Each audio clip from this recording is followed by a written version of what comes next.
Oi, gente. Boa tarde. Tudo bem? Eu sou a Lia, fonoaudióloga. Deixa eu ver se já começou. Acho que já tá ao vivo, né? Peraí.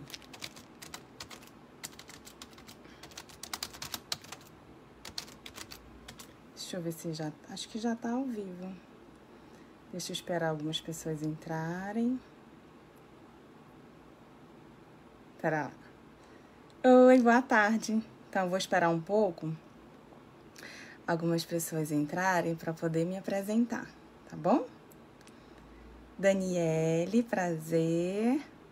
Débora. Então, vamos lá. Vou começar com os agradecimentos, enquanto as pessoas vão entrando. Olá! Eu sou a Lia, fonoaudióloga, tenho 10 anos de formada. E aí, atualmente, eu trabalho com crianças autistas e crianças com apraxia de fala na infância.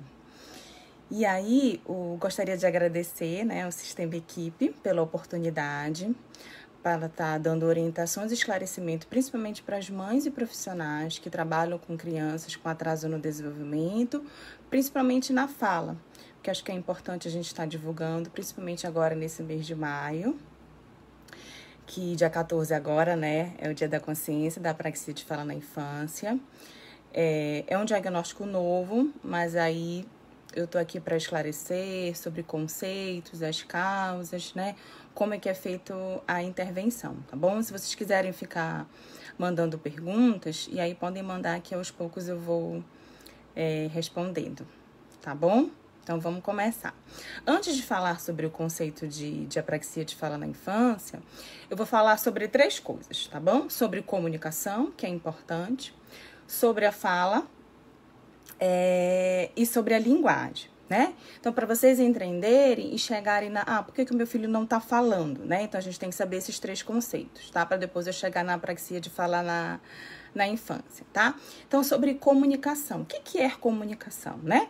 Então, a comunicação é troca entre o outro, né? Eu tenho 2 pessoas, né, para ter a comunicação, sendo que eu tenho a comunicação verbal e a comunicação não verbal, né? Então, vamos pensar, eu tenho um filho que ainda não fala, mas como é essa comunicação? Se ele não tem a fala, ele se comunica não verbal. Então, a comunicação dele é não verbal.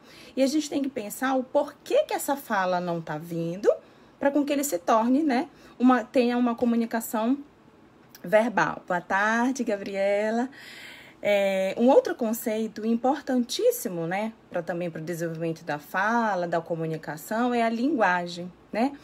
A linguagem que a gente diz que é o sistema de tudo isso, né? Que está dentro da fala, que está dentro da comunicação, tá? E eu tenho a linguagem compreensiva e a linguagem expressiva. Então, eu vou dando alguns exemplos para vocês entenderem melhor, tá bom? Então, o que seria essa linguagem compreensiva? De segmento de instruções, de conceitos, de vocabulário. Então, filho, pega a sua mochila, pega o seu sapato. Mas será que a criança sabe o que é mochila, sabe o que é um sapato? Para poder ela seguir essa instrução, né? Helena, Cleiciane, oi! Então, eu acho que isso também é importante para vocês saberem. E agora, o que é fala? Fala é articulação, fala é som, né? Então, você vê que comunicação, fala, estão todas interligadas em relação a isso, tá bom? E aí, para que eu desenvolva a comunicação, a fala, a linguagem, eu preciso da integração dos sistemas. Eu preciso da audição, eu preciso da visão, né? Eu preciso da parte cerebral, eu tenho que ter a integridade desses sistemas. Se esses sistemas não estão interligados, e aí provavelmente, né, a criança vai ter uma dificuldade na comunicação, ou na fala, ou na linguagem. Então, quando a mãe vai no consultório, a queixa é, meu filho não fala, meu filho ainda não tá falando, né? E a gente precisa investigar. Mas será que ele está escutando? Então, a gente encaminha para fazer um exame audiológico, uma audiometria, eu encaminho para uma fonoaudiologista.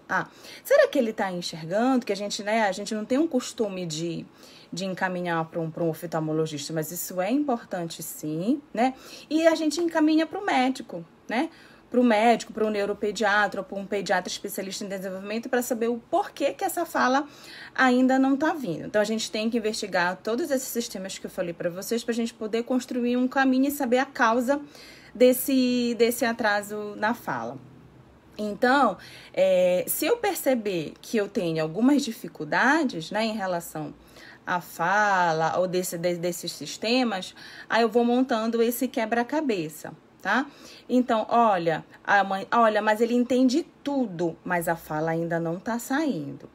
E aí já cria um alerta, né? Poxa, se ele já tá entendendo tudo, né? Linguagem compreensiva. E por que a fala ainda não tá vindo? Aí eu pergunto, mas como é que tá a comunicação? Ele me puxa, ele aponta, o puxar que usa o outro como instrumento para conseguir o que deseja, né? Mas tudo isso tá ocasionando a dificuldade na fala, que vai gerar os comportamentos inadequados, né? Então, a gente tem que ver realmente com calma cada um desses conceitos, analisar, perguntar para a família, que é importantíssimo para a gente poder realmente traçar um objetivo correto e saber o porquê que não está falando. Então, se ele já fez teste da audição, se ele já foi no neuropediatra, o pediatra, eu acho que é falta de estímulo, ou então faça uma avaliação completa com uma fonoaudióloga para saber o porquê que ele não está falando, né? Como eu falei, a gente tem que saber a causa, né? E aí, quando a criança vai no nosso consultório, a gente faz uma anamnese, que são entrevistas com os pais. Essa anamnese tem que ser completa, a gente tem que perguntar tudo, porque é ela que vai traçar toda essa dificuldade para a gente poder ter uma hipótese da causa desse atraso na fala, ou na linguagem e na comunicação. Então, a gente começa com a gestação, perguntando para a mãe como é que está a gestação e, principalmente, já voltando, vamos voltar um pouquinho para a parte da apraxia, que eu ainda não falei o conceito, que um dos sinais de alerta é a parte da amamentação, né? Será que essa criança mamou? Oi, tudo bem, Deise, Saulinho, um beijo. Então, será que essa criança mamou? Né? Então, a gente, não mamou, teve dificuldade, e aí já começa a dificuldade que a gente chama dos articuladores. Ela não está conseguindo coordenar esses articuladores, né? Que já é um dos sinais, não necessariamente, já é um dos sinais da apraxia de fala na infância. E a gente pergunta, e a alimentação? Ele é uma criança que tem dificuldade de alimentação ou uma seletividade, ele tem preferência por consistências, porque também já é um sinal de apraxia de fala na infância, né? Por que ele prefere as consistências pastosas? Porque é mais fácil. O sólido é mais difícil dele coordenar os articuladores, dele mastigar, dele engolir. Então, a gente começa a pesquisar muito sobre alimentação. É uma criança que sabe sugar? Boa tarde, Lília. É uma criança que sabe sugar? É uma criança que sabe assoprar? Né? Então, a gente já começa a anotar. Vocês, mães que estão assistindo, já começam a anotar. Mamou, não mamou? Tem dificuldade na alimentação? Se tem preferência por consistência, pastoso, sólido, líquido? Então, já é algum sinal, né? Nem todas as crianças com apraxia vão ter isso também, tá bom? São alguns sinais que a gente já começa, que é um alerta para apraxia de fala na infância. Depois que a gente colheu todos os dados da alimentação, a gente vai para a parte motora, né? Então, o que é a apraxia? Vamos no conceito. O que é praxis? Praxis é movimento, é ação. E o que é movimentação na vida? Escrever é uma ação, falar é uma ação, correr, andar de bicicleta, pular, tudo é ação. Então, se eu tô falando em apraxia, na saúde é a ausência. Então, ele tem uma ausência de movimento, uma dificuldade de movimento. E o que a praxis tem? Eu tenho 3 sistemas: ideação, planejamento e execução, tá bom? Então, ideação, ideia do que fazer. Vamos dar exemplo de andar de bicicleta, né? A criança quer andar de bicicleta, então ele tem que pensar como ele vai sentar na bicicleta, como é que ele vai colocar os braços, a perna. Então, ele tem que ter a ideia de como fazer. Depois, planejar o movimento da perna. Se é para frente, se é para trás, como é que vai fazer isso, tá bom? E a outra é executar o movimento, já, né, o andar de bicicleta. Então, essas são as 3 coisas da apraxia de fala na infância. Keila, boa tarde. O Alcivan de trombetas. Então, a gente já começa a perceber aí do atraso motor. Então, a gente já começa a perguntar para a família, a criança engatinhou? É uma parte motora. Ela andou com quantos anos? Teve dificuldade? Era uma criança muito desajeitada? Era uma criança que se esbarrava nas coisas em casa? Uma criança que caía muito? Andou tarde? Não engatinhou? Então, essa parte de atraso motor já tem um alertazinho aí. Opa, o que está acontecendo, né?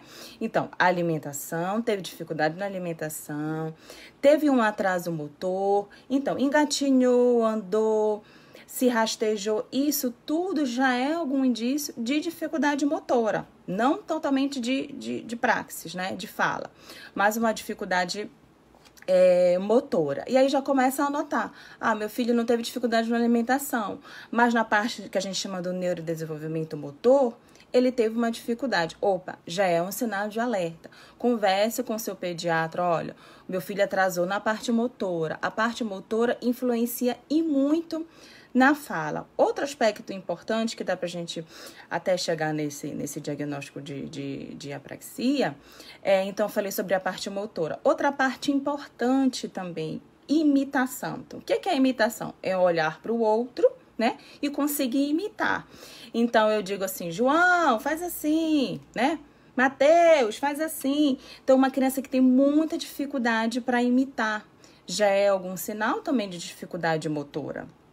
Ele não consegue fazer o movimento que você. Ah, você coloca uma música da Galinha Pintadinha na televisão ou na tela, e aí ele não consegue. Todo desajeitado, mas ele vai tentando. Então, isso também é um sinal de alerta, né? A criança não consegue imitar, ela tem uma pobre imitação. Um outro sinal importante também é a parte do brincar. Como é esse brincar?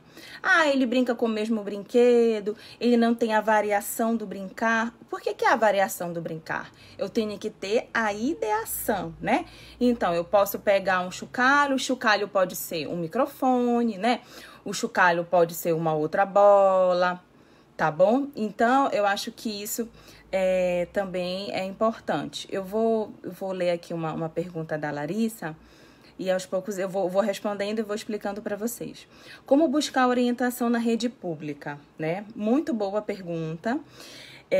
Como eu expliquei para vocês, infelizmente, a apraxia, né? Nem todo mundo sabe o que é, mas seria interessante você da rede pública buscar um atendimento primeiro num posto de saúde, pegar um guia de referência contra referência e encaminhar para um fonoaudiólogo. O fonoaudiólogo vai fazer a avaliação completa, né, de linguagem da fala, e ele que vai dizer, olha, ele tem uma dificuldade, eu suspeito de apraxia, né? Mas, infelizmente, não sei se na rede pública aqui em Belém, onde eu moro, né, se estão fazendo a intervenção, né, voltada para a apraxia de fala na infância, porque é uma intervenção diferente, né? Mas o primeiro passo é você procurar um fonoaudiólogo da rede pública e ele te orientar melhor. Olha, e ser sincero, né? Olha, eu acho que é apraxia de fala na infância, mas eu não sei como atender. Foi o que aconteceu comigo, né?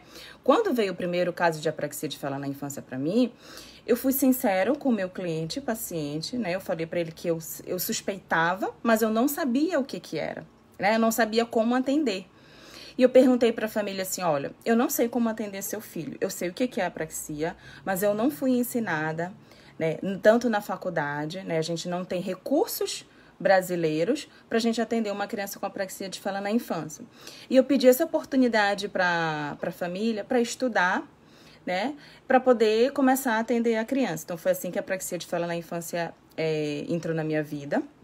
Então, eu fui realmente buscar ajuda, né? Então, eu fiz cursos para fora, dentro e fora do país, para isso. Então, não engane o paciente, acho que isso é importante falar. Seja sincero que você não sabe atender, porque a gente não sabe tudo, né? Ah, eu atendo apraxia, atendo dislexia, atendo autismo, nanana. Então, não é bem assim, você tem que focar, você tem que estudar, porque não é fácil, tá bom? Em relação à pergunta da Larissa sobre a rede pública, tá bom?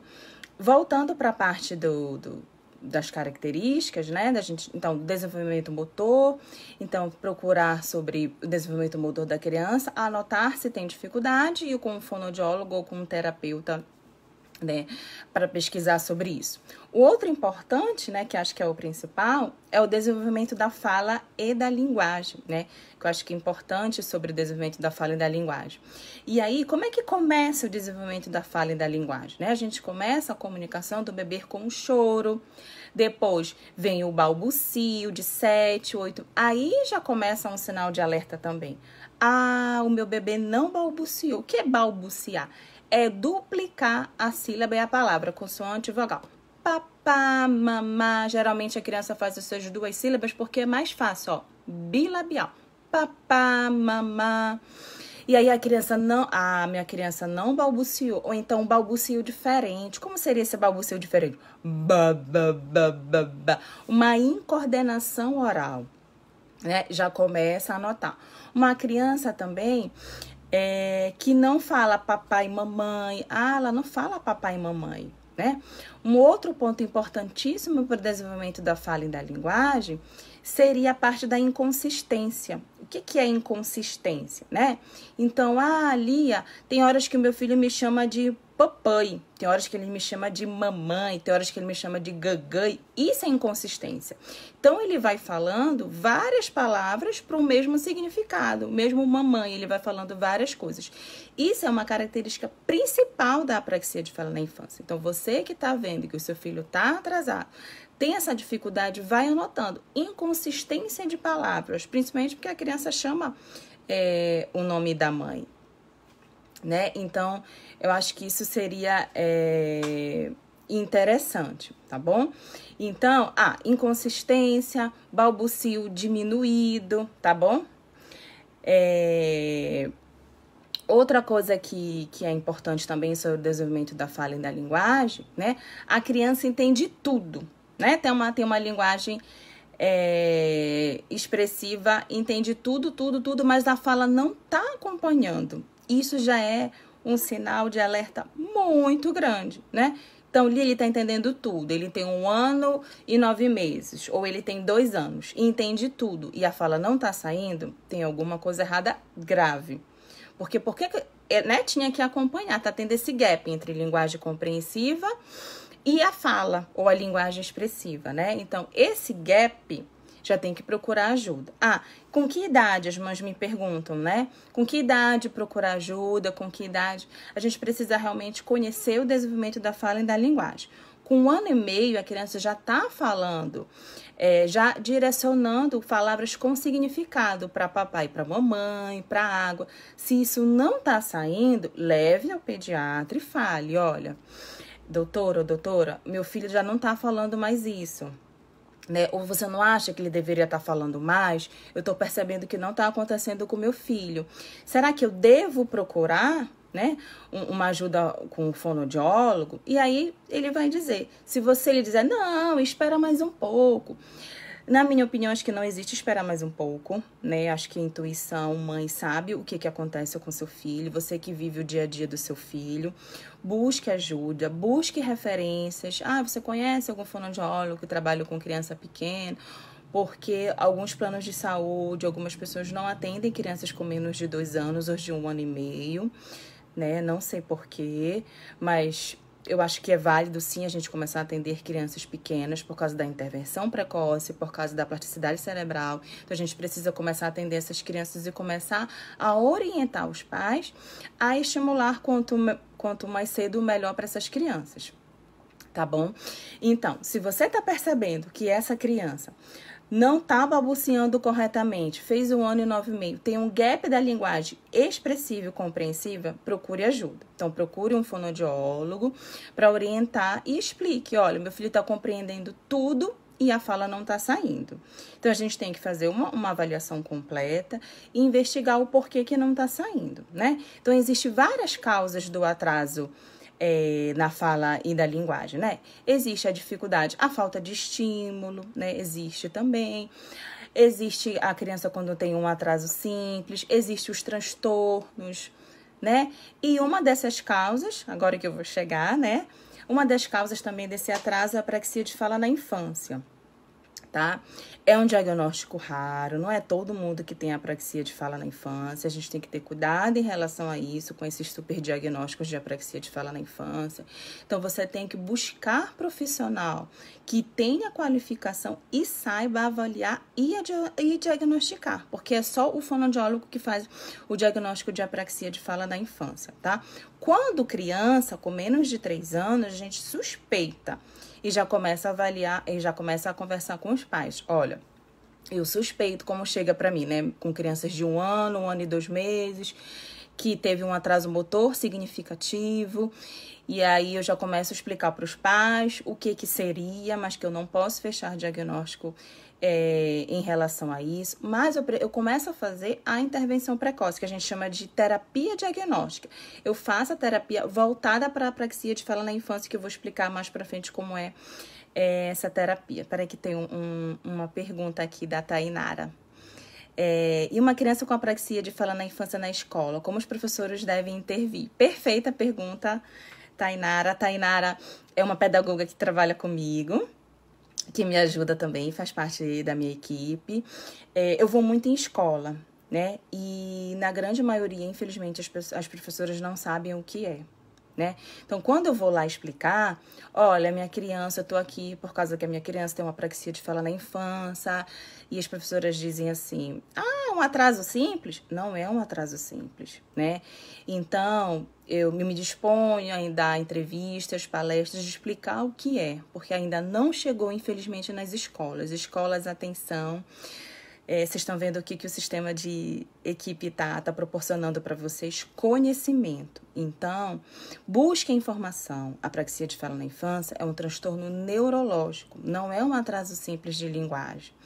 Então, professoras, busquem, né? Assim como tem a dislexia, tem a disgrafia e tem a apraxia de fala na infância. E vocês, professoras, tem um papel fundamental na vida dessas crianças, né? Então, vamos supor que eu tenho uma criança com 2 anos já, no primeiro ano do ensino médio, né? E a professora passa um texto ou dá uma tarefa para ele falar em público, né? A fala espontânea, aí ele não consegue. Ele não consegue não é porque ele não quer, né? É porque o cérebro não consegue mandar informação.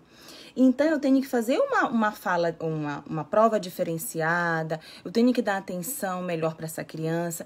E muitas das vezes, a dificuldade da apraxia de fala não é só falar, é escrita, é coordenação motora fina. Lembra que é praxis, é movimento? Então, uma criança que ainda não escreve, professora, né? Busque ajuda, né? Então, como que as professoras podem estar diagnosticando, ou não digo nem diagnosticando, né? Levantando hipótese. Poxa, eu tô com um aluno que ele ainda não tá falando. Vamos pensar na educação infantil. Eu tô com um aluno que ainda não tá falando, né? E aí, poxa, ele tá com atraso na fala. Então, vou chamar essa família, vou chamar a coordenação. Olha, eu tô com essas crianças da educação infantil que não estão falando. Peça para a escola chamar esses pais para procurar orientação para poder fazer a intervenção. Não deixe esperar mais um pouco. Chame logo a família. Eu tô com uma criança já educação fundamental que também tem uma dificuldade na escrita ou na fala também, porque tem outros transtornos, tem o DEPAC, tem outras coisas também. Professora, vocês que fiquem com as crianças mais tempo que a gente como terapeuta e pais também. Chame, mesmo você não sabendo o que é, tem alguma coisa de errado com essa criança, família, professora, busquem ajuda, veja o que está acontecendo com essa criança, tá? A Débora, acho que deve ser professora. Infelizmente, algumas escolas se fecham aos especialistas que acompanham o aluno. É de suma importância essa parceria. Concordo, né? Nós somos um pouco tolhidas em algumas escolas, né? Em relação ao tempo que a gente fica. Eu quero aqui até aproveitar para fazer um desabafo. Não sei por que isso acontece, a gente está lá para ajudar, para somar, né? O principal é a criança. Então, a gente só pode ficar 20 minutos com supervisão, né? E a gente está lá até para orientar. Às vezes eu oriento, eu explico para a professora o que é apraxia. E aí eu digo, não dá tempo em 20 minutos? Quantos anos eu estou estudando apraxia? Né?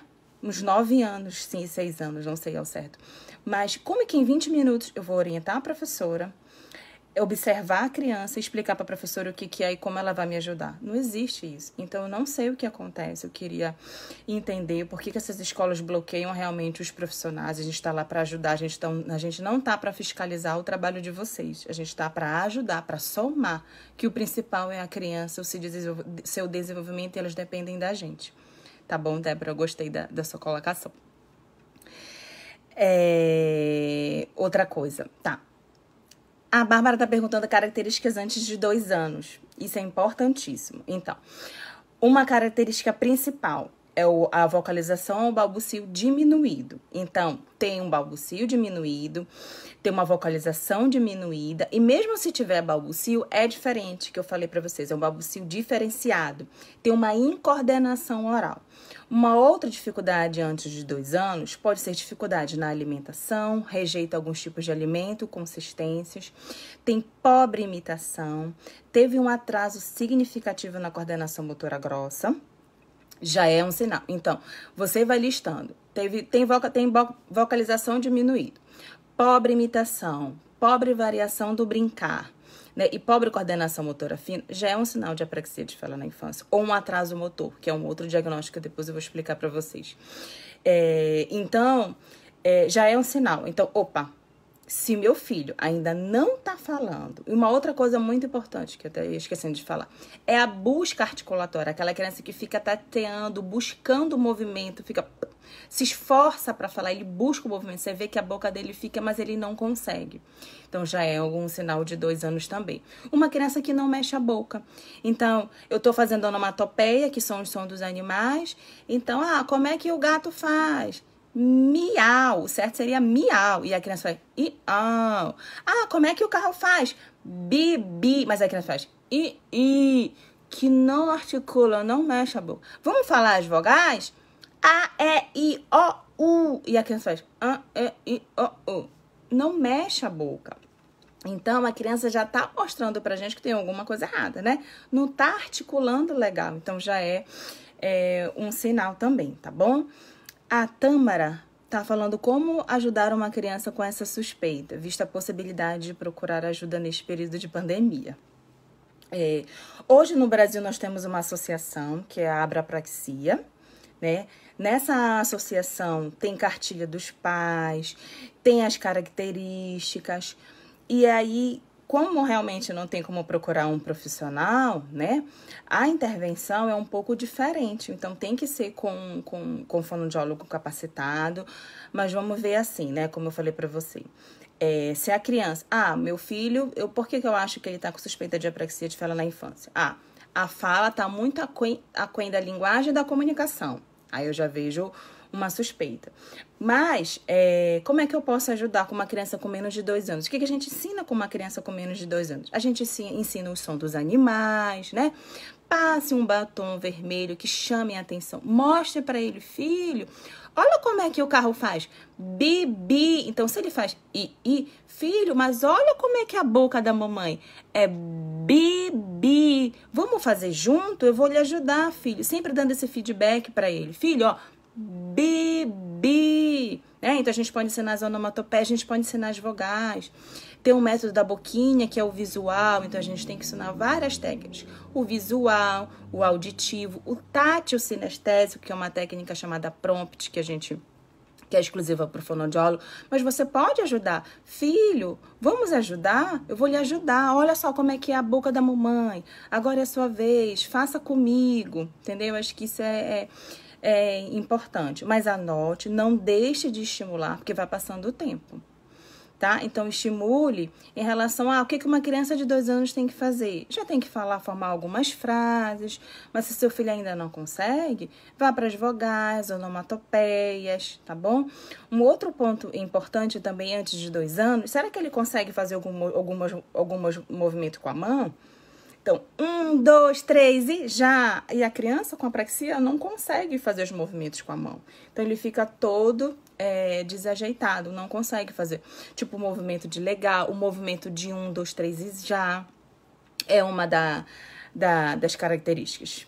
Sobre o método da boquinha, é o método visual. Porque pra gente tratar a apraxia, a gente tem que usar o visual, o auditivo, o tátil sinestésico e o cognitivo. Eu tenho essas 4 vertentes para fazer a intervenção.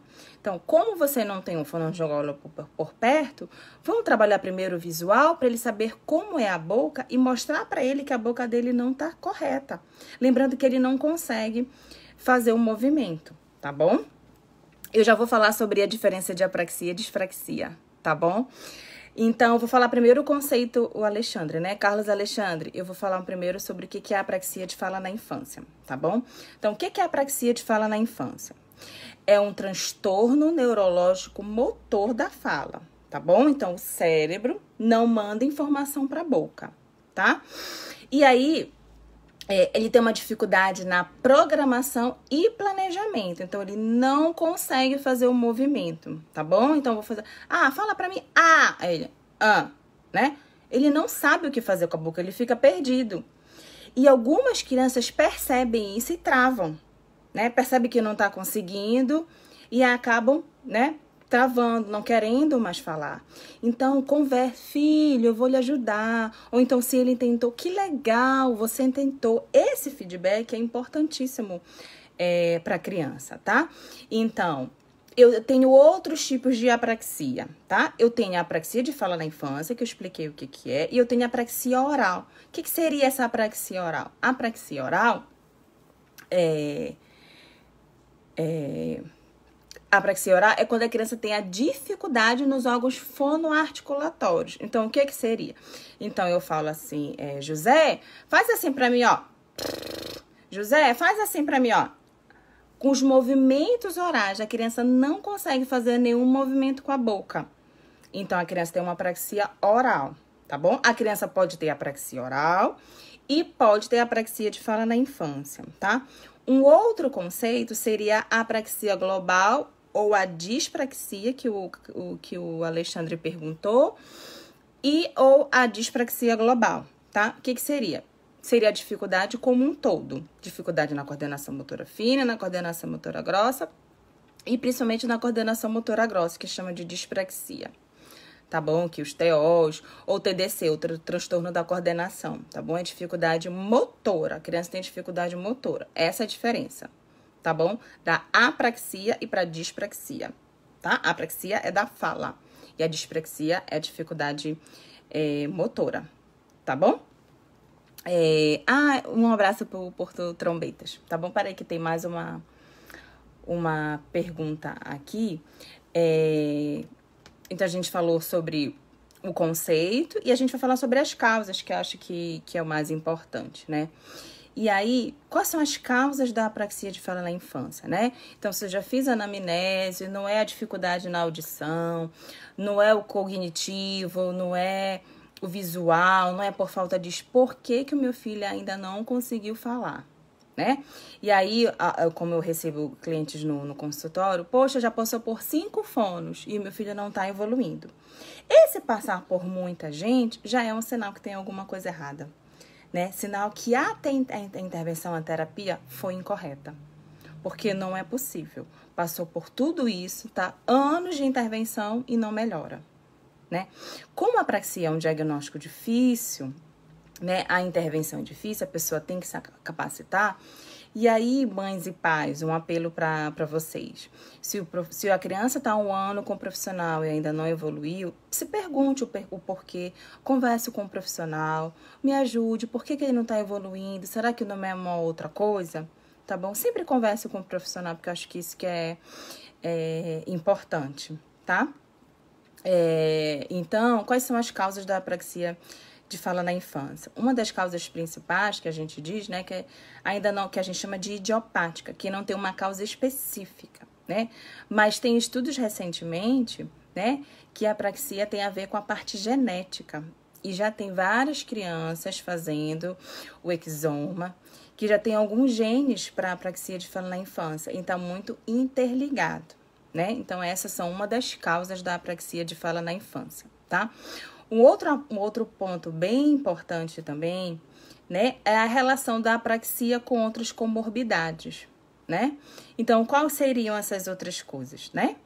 A apraxia com síndrome de Down e a apraxia com TEA, que esse é o ponto que todo mundo me pergunta, né? Mas antes de eu falar sobre as causas, a Gabriela, que é professora, que também faz parte da minha equipe, um beijo, Gabriela.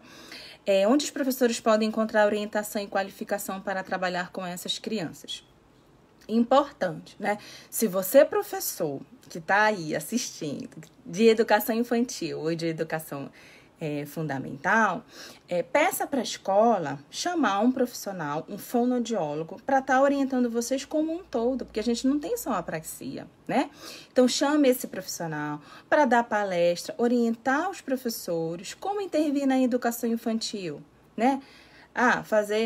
Eu tô vendo que uma criança tem um atraso, será que eu posso falar logo para os pais ou espero mais um pouco? Não existe esperar mais um pouco, tá bom? Então, acho que as escolas têm que chamar esses profissionais para estar capacitando os professores, porque isso vai ajudar em muitas crianças, tá bom? Porque algumas estão chegando tarde, né? Porque eu sei que tem algumas mães que têm dificuldade, mas é dever da escola tá orientando os professores também.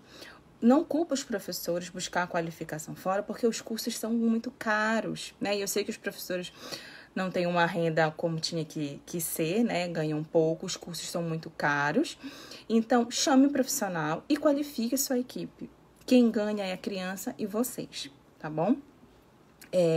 Falando sobre a parte das causas da apraxia, então, algumas crianças com síndrome de Down vão ter apraxia de fala na infância também. Então, tem que buscar um profissional que saiba trabalhar com apraxia de fala na infância, tá? E apraxia com TEA, né? Tem gente que diz que apraxia no TEA é raro, né? Mas, em um estudo de 2015, que depois eu posso colocar por aqui, ou então depois eu tenho o Instagram e posso colocar aqui para vocês, que eu vou divulgar esse estudo de 2015, que diz que 64% das crianças com TEA vão ter apraxia. A incidência é muito grande. O que a gente vê no TEA, né? A dificuldade da imitação, a dificuldade da coordenação motora, e isso também está na apraxia, né? Então, nem todas as crianças com TEA vão ter apraxia, né? Mas a incidência é alta. Então, a gente tem que ter um alerta aí, né? Se a criança, ele tá avançando no ABA, tá lindo, tá avançando na terapia ocupacional, tá lindo, e a fono nada, né? Por que nada? Qual é a causa disso? Pode ser uma apraxia de fala na infância, porque a terapia é diferente, tá bom? Depois das causas, vamos falar agora, né? Então, por que o filho não fala e tal. E vamos falar agora sobre a parte da intervenção e da terapia, tá bom? Se quiser, podem ir mandando pergunta. Sim, Ana Rúbia, a intervenção precoce é fundamental. Então, como eu expliquei para vocês, eu recebo muita criança pequena e aí, às vezes, só venho pro consultório com 2 anos porque o médico pediu para esperar mais um pouco. Não tem como esperar mais um pouco. Ou então busque só orientação. Eu posso marcar uma consulta com o fono para me orientar, como estimular em casa? Não tem problema. E aí, a fono vai acompanhando, né? E aí, tá evoluindo? Não tá evoluindo? Não, Lia tá engatando, Lia não tá indo, né? E aí, ele vai ter que fazer uma intervenção adequada para isso, tá bom? E principalmente quando tá entre 2 e 3 anos, que é o boom da linguagem. Então, se não tá vindo, né, a gente precisa fazer a intervenção precoce por causa da plasticidade cerebral, né? E outra coisa importante também é os pais estarem estimulando em casa, a repetição, estimular esse cérebro também. Então, se a gente não está estimulando, ele vai descartar, né, o que aprendeu, não só deixar na mão da professora, né, das terapeutas, acho que seria importante também. Eu também queria deixar um recado para os psicólogos, né, que também trabalham com comportamento verbal, também trabalham com linguagem, fala, né? Se você está fazendo uma intervenção com uma criança, né? Eu sei que é um pouco antiético, né? A gente tá falando sobre isso, mas tenta conversar com a família, olha, a fala não tá saindo, né? Às vezes, mas porque a fono, às vezes a psicóloga que desconfiou sobre a apraxia de fala na infância, quem tem que desconfiar é o fonoaudiólogo, mas infelizmente não é isso que acontece. Então, psicólogo, TO, musicoterapeuta, os outros profissionais, fiquem atentos também, que a gente percebe o que tá, né? Tá travando, tem alguma coisa errada, essa fala não tá saindo. Olha, família, o que você acha de você procurar uma fono que trabalha com apraxia de fala na infância, que tenha qualificação para trabalhar, para se juntar à equipe, porque ele tá lindo no ouvinte, tá lindo no segmento de instrução e a fala não tá saindo. Então, a gente não pode correr, né? Não adianta ele estar compreendendo tudo e a fala não tá saindo, né? E o que acontece com a fala também? A parte dos inadequados, né? Se eu não tô sendo compreendida, vão vir os inadequados, as birras, né? Os comportamentos disruptivos. Então, a fala é importante para tudo na vida, né? Então, se não tá saindo, tem alguma coisa errada, eu tenho que saber a causa, o porquê. Então, busque o profissional, o terapeuta da fala, para estar investigando isso a fundo. Não deixe passar mais um tempo, tá bom? Então, só quem trabalha com intervenção de fala propriamente dita, articulação, principalmente a apraxia, é o fonoaudiólogo, tá? E quem dá o diagnóstico da apraxia de fala na infância é o fonoaudiólogo. A partir dos 3 anos. Mas por que a partir dos 3 anos? Que é a partir do desenvolvimento. Com 3 anos, 3 anos e meio, a criança já tem que ter todos os fonemas, né? Então, se ela não adianta dar um diagnóstico antes, eu preciso dar um tempo para ela poder adquirir toda a parte fonêmico, fonológico, para poder sim dar esse diagnóstico de apraxia de fala na infância. Tá bom? Então, por isso que a gente tem que esperar, tá? Hoje em dia, aqui, sobre diagnóstico, a gente não tem um CID, né? Então, hoje a gente coloca assim, transtorno motor de fala / apraxia de fala na infância, que a apraxia é considerada um transtorno motor de fala, tá bom? No Brasil, a gente não tem nenhum um checklist, né, padronizado. Então, infelizmente, aqui é bem mais difícil diagnosticar, né? Então, eu tive que buscar ajuda fora para poder trabalhar com esse tipo de intervenção. Então, para cá, para o Brasil, fica tudo mais difícil. Mas a gente vai se virando com o que tem, tá bom? Então, sobre diagnóstico, intervenção. Agora eu vou falar um pouquinho falei sobre as causas. E podem mandar pergunta, viu? Agora, vou falar um pouco sobre intervenção, tá bom? Como é que é feita essa intervenção? Então, o fonoaudiólogo foi pro... Depois eu falo no privado. Eu tenho um Instagram, quem tá perguntando sobre atendimento, é FGA Lia Brenda, aí você pode mandar um direct lá e eu mando as minhas informações, tá bom? Sobre intervenção, né? Então, eu fiz a avaliação da criança completa, uma avaliação demorada, minuciosa, porque alguns checklists eu tive que traduzir, porque não tem no Brasil, né? Para poder fazer essa avaliação e fechar diagnóstico, né? Então, a partir do momento que, vamos supor que eu peguei uma criança com menos de 2 anos, ou então com menos de 3 anos, né? Eu falei para a família, eu falei, olha, família, de acordo com o checklist aqui, ele apresentou características de apraxia, mas eu não posso fechar diagnóstico porque ele ainda não tem idade. Então, o que a gente vai fazer? Terapia diagnóstica. Terapia diagnóstica é a terapia voltada para a apraxia de fala na infância. Aí eu vou fazer essa terapia voltada para a apraxia de fala na infância, tá bom?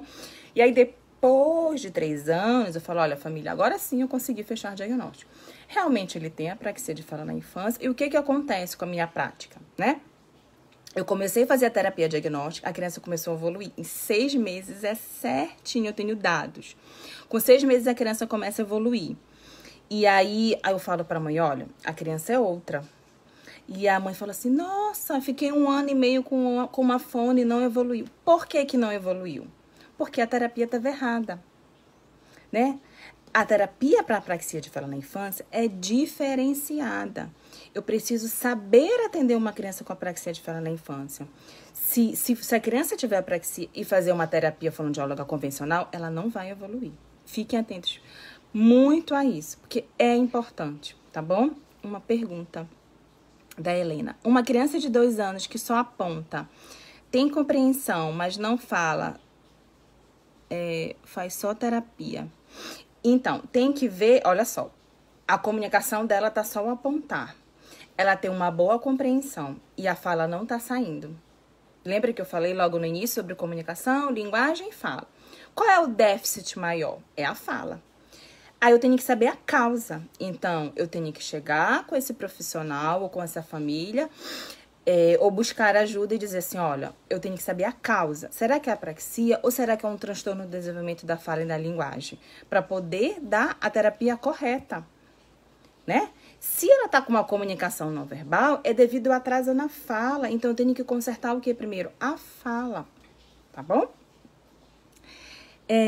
Obrigada, Neuzelina Lopes. Obrigada, professores. Legal.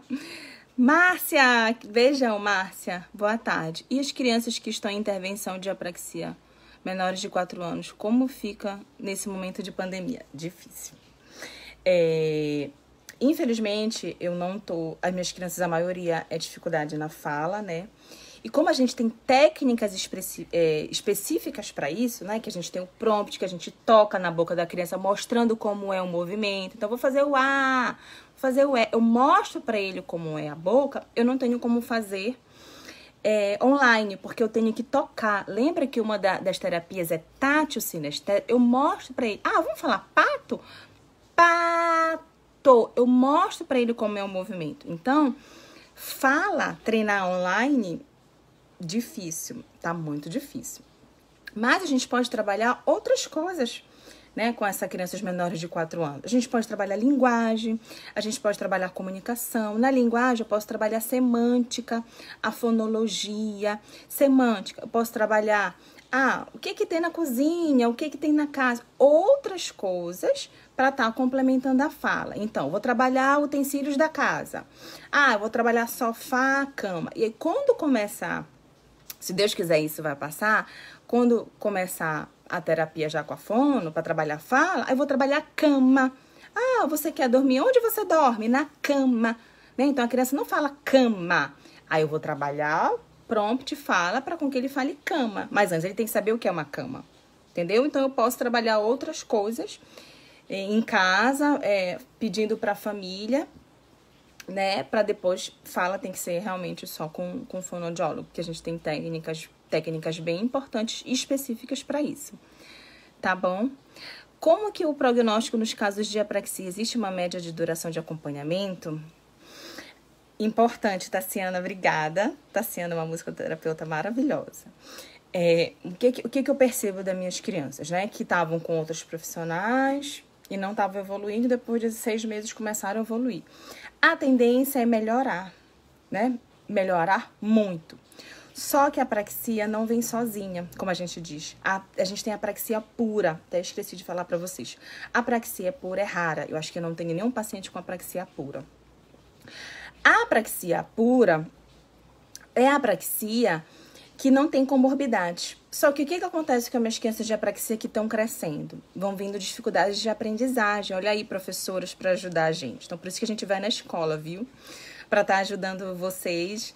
E essas crianças, né? A maioria, acho que nenhuma criança com apraxia minha eu dei alta. Porque vão vindo outras dificuldades, né? Principalmente de aprendizagem. Então, na grande maioria das minhas crianças vão ter dificuldade de aprendizagem. Então, o prognóstico é um pouco complicado, porque a gente não tem como dizer se vai melhorar, porque a parte da aprendizagem que prejudica na fala, na escrita. Então, infelizmente, a gente tem que sempre estar em acompanhamento. Ainda não dá para dar alta, é difícil. Eu acho que eu tenho alguns... Acho que o mais velho que eu tenho, acho que é com 8 anos. Infelizmente, eu não dei alta. A gente tem que estar fazendo esse acompanhamento. A gente vai diminuindo as sessões, mas ou dando supervisão, alguma coisa assim do tipo, tá bom? Kátia, obrigada. A Bárbara. Lia, podemos dizer que muitas crianças com TEA considerado não verbal, na verdade, podem ter apraxia? Deixa eu ver aqui. Peraí. Considerada podem ter apraxia como antes não era conhecido. Isso. Até eu também não sabia o que era apraxia de fala na infância, né? Então, todo mundo estava fazendo errado, né? Praticamente. A gente não tinha técnica para isso. E as crianças se esforçavam e tal. Então, as crianças que eram não verbal... Nem toda criança que é não verbal pode ter apraxia, não é isso. Mas o que eu percebo na prática, né? Uma criança que era não verbal... quanto tempo demora? Né? Isso eu vou colocar nessa sua pergunta. Eu tenho paciente que não falava nada, e demorou... Em 6 meses começou a falar. Outros que 1 ano começou a falar. Outros com 1 ano e meio começou a falar. E um outro, mais tarde, assim, com 2 anos começou a falar. Mesmo fazendo a intervenção correta. Então, cada criança tem o seu tempo, mas mesmo fazendo a intervenção correta. Tá bom? Então, e Bárbara, eu acho que sim, né? Mas nem todo não verbal tem apraxia. Tá bom? Mas, realmente, como a gente não sabia o que era, pode ser apraxia. Tá bom? Falando sobre uma outra comorbidade que eu esqueci de falar, era em relação à epilepsia. Apraxia e epilepsia tem incidência também, isso é bem importante. E apraxia com síndromes genéticas. Isso é muito importante. Eu tenho muita criança com alteração genética. Eu tô até fazendo um estudo sobre isso, fazendo um artigo. O que tá acontecendo? Eu recebo muita criança de fora do estado para avaliar. Daqui de perto, de São Luís, de Macapá. E aí eu falei, nossa, essas crianças estão com muitas características de apraxia, mas será que tudo é apraxia? E aí, como eu tenho os dados, eu comecei a ver as semelhanças, né? E aí, uma que fez só um exame genético. E eu falei assim, nossa, aí o pai, mas a gente não sabe qual é a causa, por que a criança não tá falando, a gente já passou por 7 fonoaudiólogos e a gente não sabe o que é. E aí eu fechei o diagnóstico de apraxia e pedi pra família fazer exame genético. Eu sei que exame genético é caro, né? O exame genético se chama exoma, né? Ainda tá em estudo, a gente já não tem um gene específico para isso. Mas a incidência de apraxia com genética tá muito grande. E aí depois que eu pedi para alguns pais dos meus clientes fazerem o exame, a alteração genética, até dos cromossomos, foi muito próximo. Então, isso me chamou a atenção. Então, acho que eu pedi para fazer os testes foi alteração no cromossomo 14, alteração no cromossomo 15, alteração no cromossomo 17. Todos tinham mesmas características de apraxia de fala na infância. Eu não sou geneticista, né? Mas falei, poxa, tá tudo muito próximo, né? Então, tá aí a causa do atraso. Foi genética. Então, lembra que eu sempre falei pra vocês, a gente tem que saber a causa, o porquê que não tá falando. Então, a gente vai pesquisando. Não é audição, não é neurológico, por isso que a gente manda pro neuro para investigar, para fazer tomografia, para fazer ressonância, né? Para ver se não é epilepsia associada com apraxia, e agora o exame genético. Infelizmente, é um exame caro, né? O exoma, eu acho que custa uns 8 mil a 15 mil reais, né? Mas se você realmente quer fazer um mapeamento genético do seu filho e investigar o porquê, né? Eu aconselho fazer. Acho que é importante até para a sociedade científica, para a gente ter dados, porque a gente não tem dados em relação a essa pesquisa genética. Eu acho que é importante. Márcia, beijo. Márcia é professora. Os sinais de apraxia não muito confundidos com TEA é regra toda para a criança estar dentro. Importante. Muito legal, Tainara. O que tem em comum entre apraxia e TEA, tá bom? Vou falar os pontos comuns, por isso que confunde. Mas antes eu vou contar uma historinha aqui, deixa eu ver se eu tô com tempo. Ai, meu Deus, não sei se eu tô com tempo, mas vai ser bem rápido. Quando o meu primeiro paciente com apraxia, ele foi para avaliação. E aí a gente começa com brincar, né? E aí eu dei uns animais para ele brincar. Ele começou a enfileirar. Eu falei, ixi, enfileirou, né? A gente já fica assim, será que é TEA? E aí ele começou a me chamar, começou a interagir comigo. Eu falei, nossa, mas tá diferente. Eu atendo crianças com autismo e eu não via isso, né? E aí eu falei assim, não, mas tem alguma coisa diferente. E ele se esforçava muito para falar. Falei, nossa, ele só enfileira, não vi estereotipia. Ele tem a intenção comunicativa, ele tem o alcance dirigido. Tem alguma coisa errada aí, não vejo TEA. E a família chegou com suspeita de TEA, né? E aí eu falei assim, puxa vida, o que será que tá acontecendo? E aí depois, ao final da avaliação, eu falei pra família assim, olha, eu acho que ele tem apraxia de fala na infância, mas eu não sei atender. Esse foi o meu primeiro caso e depois daí eu comecei a estudar. Então, por que eu falei sobre essa história? Por que é importante? Porque eu tenho pontos em comuns, né? Então, a gente confunde muito a apraxia com TEA, né? Então, quais são os pontos em comuns? Eu tenho crianças com apraxia que têm estereotipia, mas não são TEA, né? Estereotipia pode ser FLAP, pode ser outros tipos de estereotipias, tá bom? Outro ponto em comum é a pobre imitação, né? Por causa da dificuldade de praxis, de ideação, planejamento e execução. Segundo ponto, primeiro ponto, estereotipia. Segundo ponto, pobre imitação. Terceiro ponto, pobre brincar, por causa da ideação, do planejamento e da execução, da variação do brincar. Quarto ponto, dificuldades sensoriais. Lembra que eu falei para vocês que as crianças com apraxia têm dificuldades sensoriais em relação à alimentação, à consistência, porque é difícil. Ele não consegue coordenar essa musculatura. Então, outro ponto em comum. Então, e a interação social? Por que a criança com apraxia tem dificuldade de interação social? Por causa da fala. Às vezes a fala se torna ininteligível. Eu tenho uma criança com apraxia grave e eu fui na escola e ele se isolava, ele não interagia. Aí o que as crianças diziam pra mim? Eu perguntava, por que você não tá brincando com fulano, com ciclano? Ele dizia assim, mas a gente não entende o que ele fala. Ou ele se isolava, ou seja, ele não interage, ele é autista.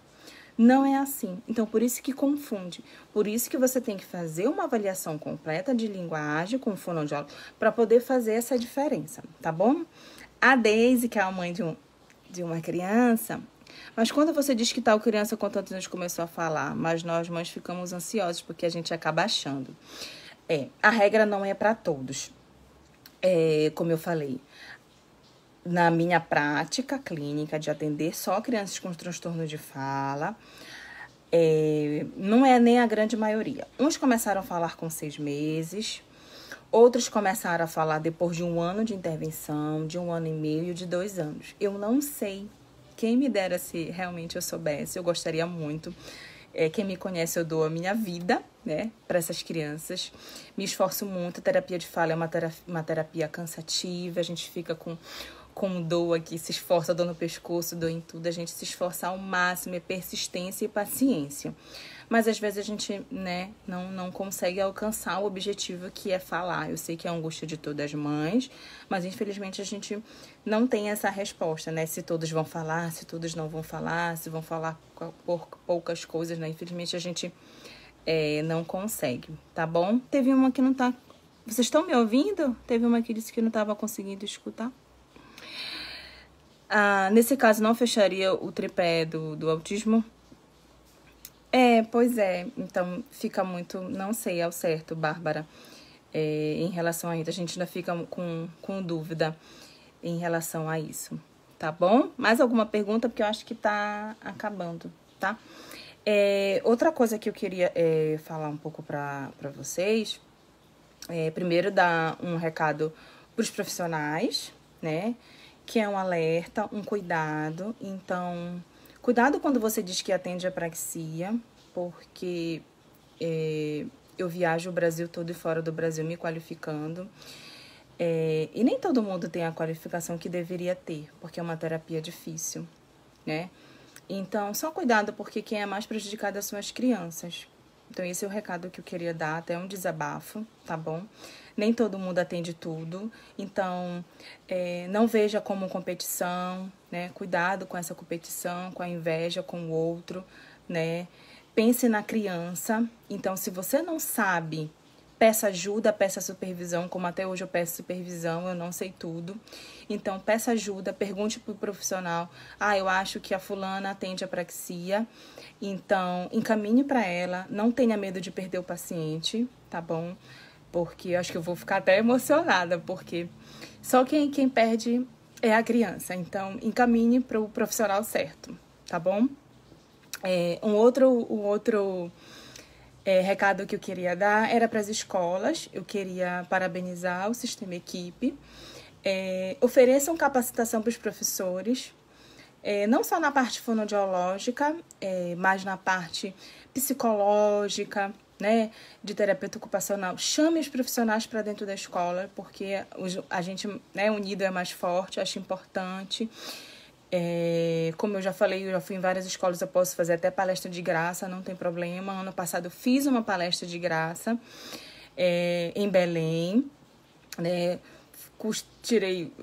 Foi cara a palestra aqui que eu dei, mas assim, eu fiz para os pais, para as professoras, mas infelizmente os profissionais que eu queria atingir não foram, que era a classe fonoaudiológica, só foram pais, mas foi uma palestra maravilhosa.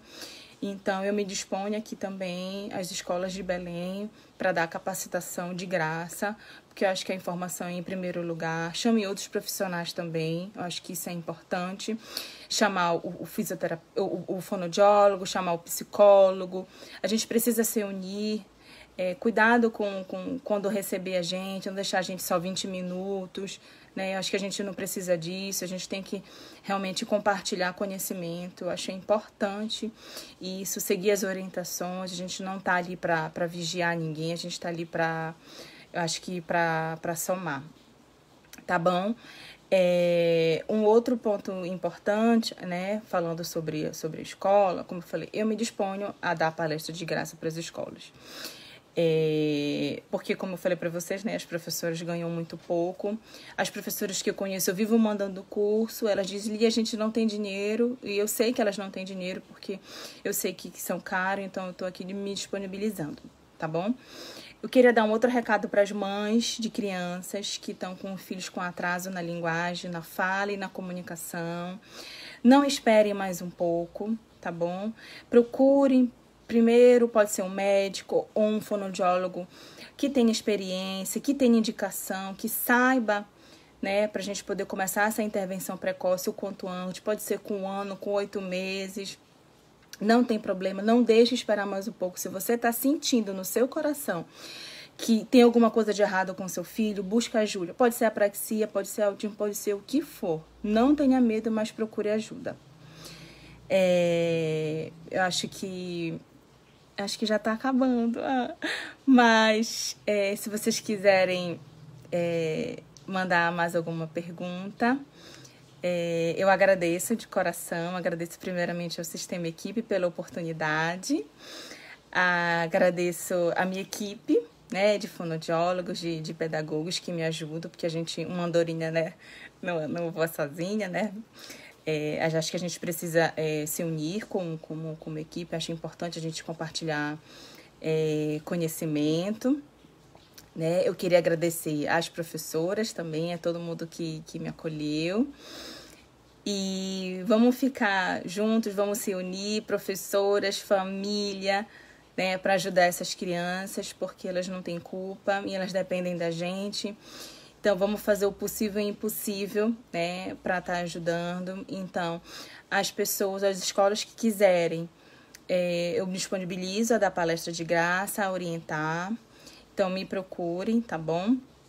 As mães que quiserem orientação também, podem olhar no meu Instagram, FGA Brenda. Eu posso ajudar vocês sim, tá bom? A gente está aqui para isso, eu tenho uma missão, né, para ajudar vocês para isso. Eu não consigo com todos, né? Quem me dera se eu conseguisse que com todas falassem, né? Mas eu sei que Deus me deu esse dom, então eu vou tentar ajudar todas, tá bom? Então, eu gostaria de agradecer.